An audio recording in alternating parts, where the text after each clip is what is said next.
If you hate your job, if you feel like you just cannot influence others, or maybe you're contemplating a sales job, or perhaps you're working in sales now and you're excellent at what you do, but you hit a wall and you're not making any more progress and you're really hungry to grow and 10x your income, then this is the right place for you. My name is Ryan Allen Melchione, and I want to take a moment just before we begin to thank you for the privilege and the opportunity to share with you the strategies and techniques that have positively shaped my life and career in sales. I really respect you as a kind of person that really wants to change the quality of your life, that you want to take action and do something about it. I want to believe that we all have dreams, and that deep down in all of us, we all have a special gift. And it's my goal to help awaken that person within and change the quality of your career and life. It's been my passion, my goal, and my desire to help you and help as many people as possible. I'm not trying to impress you with how much I've accomplished or how much I know. What I've created in my life in sales is very simple, and that's why it'll work for you. Welcome to another edition of Mastering Influence Home Security Sales. In this video, we're going to talk about the goals of a walkthrough.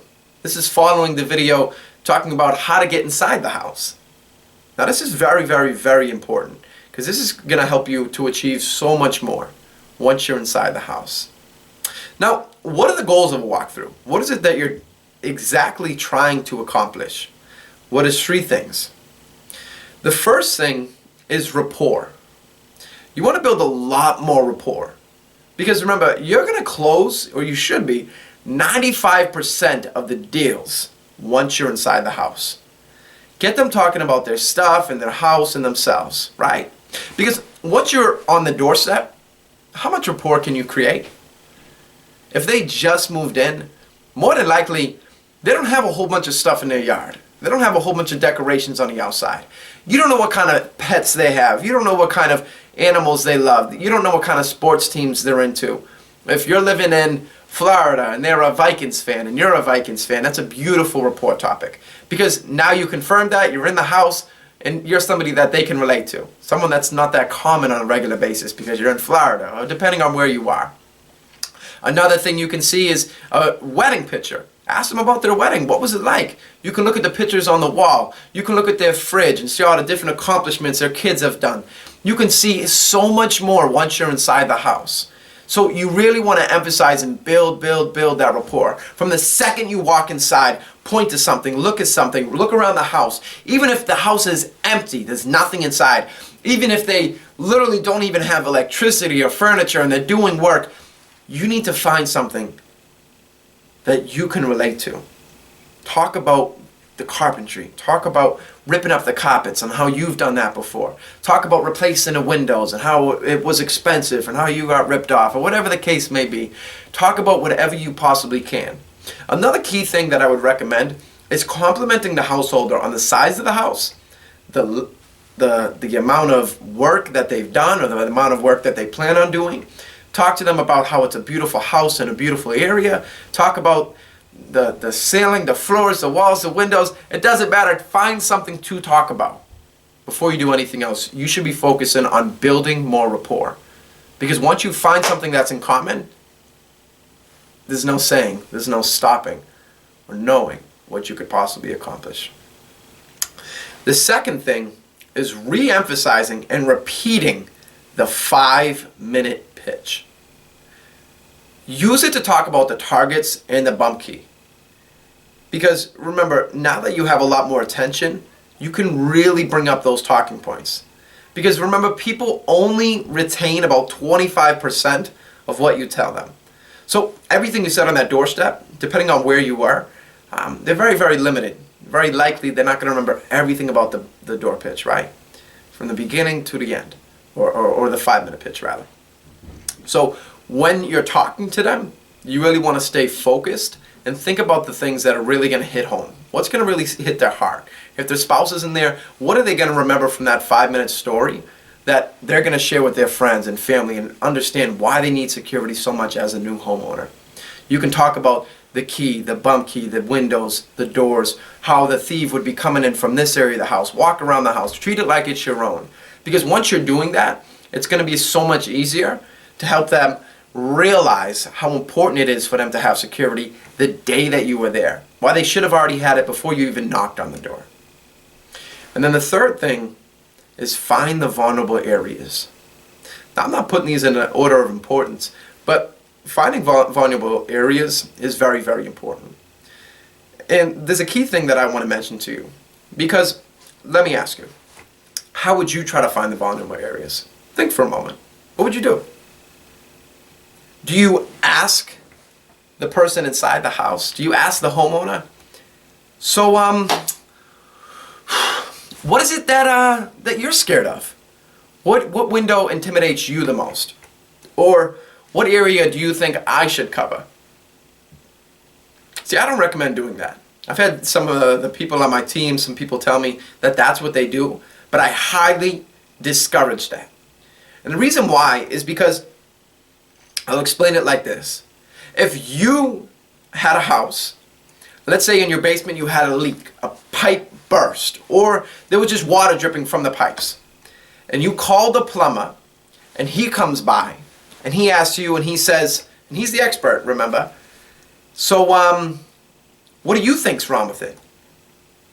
If the plumber's asking you that, how experienced do you think the plumber is? Not that experienced, right? Kind of sounds like he doesn't know what he's talking about. Well, I don't know, that's why I called you. It's your job to come and fix all this for me. You see, it's the same thing with us. We're the expert. We're supposed to know everything. We shouldn't be relying on the customer for any knowledge.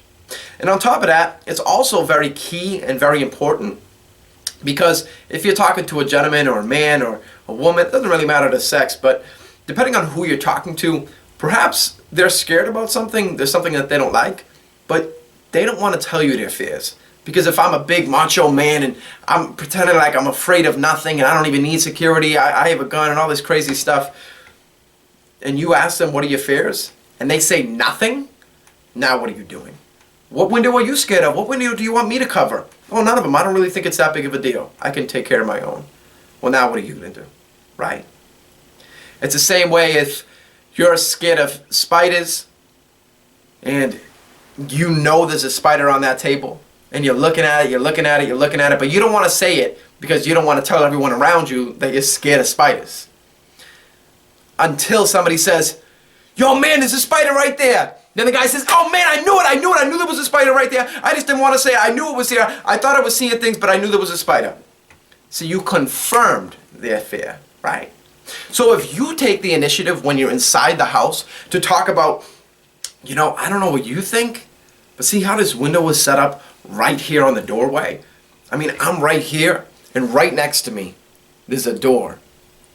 Right next to that is a window. Now let me ask you, I know it gets pretty dark here at night, and that's right at my length. That's an average person's height. I can just hop right in there, especially during the hot summer days. Sometimes we crack that window open to get some fresh air in, or the spring or the fall. Or maybe during the winter you have the heat on, like my wife and I, we love to crack the window, get a little cold air flowing through the house. Maybe that's what they do. You don't think thieves know that? On top of that, if you confirm their fear, yo man, I think this window definitely needs to be covered. Just like the spider, he can look at you and say, yeah man, that's definitely something I was concerned about. Because you said it first, not him. Then you can move on to the other vulnerable areas throughout the house. You're looking for the windows that are going to be easy and accessible for a thief to break in. Not just smash. I'm not talking about Hollywood movies where they're going to set up a ladder on the second and third floor. We're really concerned about the main floor, that bottom floor, that level floor where somebody can just hop in, crack it open, and break right inside the house. Or somebody can smash it, or whatever the case may be. It's also nice because as you're doing this walkthrough, I tell all of my reps, you're not allowed to cover any window inside the house without touching it. You should be touching every single window inside that house. Now why is that? Because more than likely, I don't know if you've ever had it, but on those latched windows, the ones that literally all you do is take it and you just swing it over, I do it all the time. It happened to me in Boston and Philly, everywhere that I've lived, we've had those windows. And what happens to me a lot of the time, especially on some of these older windows, is when you're trying to lock them, what does it do? You go to latch it, you think it's latched, and it's not really latched, right? So we know that, but most importantly, thieves know that as well. And that's something I'll bring up to the customer in addition. I'll tell them, I'll walk right over to the window, I'll put my hands underneath it, I'll lift it, and then I'll ask them, did you know that window was open? Well, yeah, right. They'll pretend like they did. Or in most cases they'll say, no, honey, I thought you locked that. Oh, see, I know that because that's my job and that's what I do all the time. But you don't think thieves know that? They're the professionals, right? And I will do that to every single window throughout the house. Show them how easy it is to forget. And even if it is latched, unlatch it, open it up, and go to shut it and latch it real quick. And say, man, you see how I just missed that real quick and how the window still shuts? You don't think a thief can just pry it open and just lift that open? Very, very simple. This is a window that you definitely want to cover. This is a window you definitely need some equipment for. So that way you can verify everything throughout the house and really let them know that you're truly protecting their house and you're trying to find their vulnerable areas because you actually care about them. You're not just trying to get inside the house and say, okay, great, you want a security system, I'll give you what I think, I don't even have to look around the house. Well, don't you want to check out my upstairs, downstairs, the basement, oh, this area? No, it's cool, I think you just need 3 contacts and that's fine. So you're not actually protecting a family, you're not actually protecting a home. You want to show them that you care and you want to treat their house as if it was your own. So those are the 3 things that we want to accomplish during the walkthrough. You want to build rapport, re-emphasize and repeat the 5-minute pitch, and then you want to find their vulnerable areas. And then once you're done doing the walkthrough, you always want to go back to the table, the counter, wherever it is that you can. I recommend the table. And the reason why is because you want to sit right next to them and get close to them so they can see everything that you're writing down at this point. Okay? All right. Well, remember, everything that I teach is only effective if you put it into practice. I hope someday I have the opportunity to meet you personally while you can share with me the story of your life's success. And if you haven't already done so, don't forget to subscribe for more content. And I'd really love to know what I said that really resonated with you, inspired you, or motivated you, or had an impact on you. What was the most important message you got from this video? What did you learn? I'm going to join in the discussion with you. But I also ask that you share this video with everyone you know.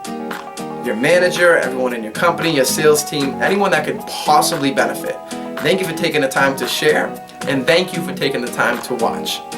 Remember, continue to smile, laugh, and live with joy. And I'll see you soon.